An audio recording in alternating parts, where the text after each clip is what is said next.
Hey, what's up guys, c'est Tony, j'espère que vous allez bien. Bon samedi, je reviens d'aller passer l'après-midi avec la famille au centre d'évasion Enigma à Trois-Rivières. On a passé une super belle après-midi, assez stressante. Donc on était en captivité, il y avait un psychopathe qui nous gardait dans un chalet et on devait trouver une façon de s'évader en moins d'une heure.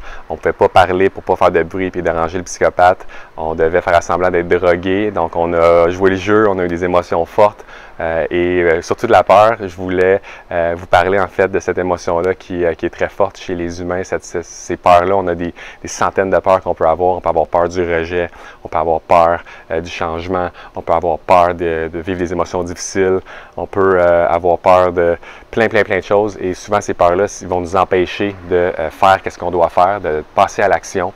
Donc, ce que je voulais faire aujourd'hui, c'est en fait vous inviter à dresser la liste des choses que vous avez à faire, que vous savez que vous devez faire, mais que vous n'arrivez pas à faire justement à cause d'une peur spécifique et de réfléchir justement à quelle est la peur qui vous empêche de passer à l'action pour chacune de ces actions-là qui sont importantes pour vous, que vous savez que vous devez faire, guys. Plus vous allez être en mesure de développer une intelligence par rapport à vos émotions, et surtout vos peurs, plus vous allez être en mesure de les spécifier, les clarifier et de diminuer leur emprise sur vous. Donc, c'est un exercice très puissant. Réfléchissez à qu'est-ce qui vous fait peur vraiment, fondamentalement, et questionnez-vous aussi surtout dans le pire scénario possible. Si le pire scénario de cette peur-là surviendrait, est-ce que vous survivriez, guys? Et dans 99% des cas, c'est oui. Donc, guys, développez cette intelligence-là face à vos peurs et spécifiez-les, analysez-les. Ça va vous ouvrir une panoplie de portes pour vous faciliter la tâche lorsque vous souhaiterez passer à l'action, guys. J'espère que ça vous inspire. Je vous dis bonne fin de journée. On se retrouve demain.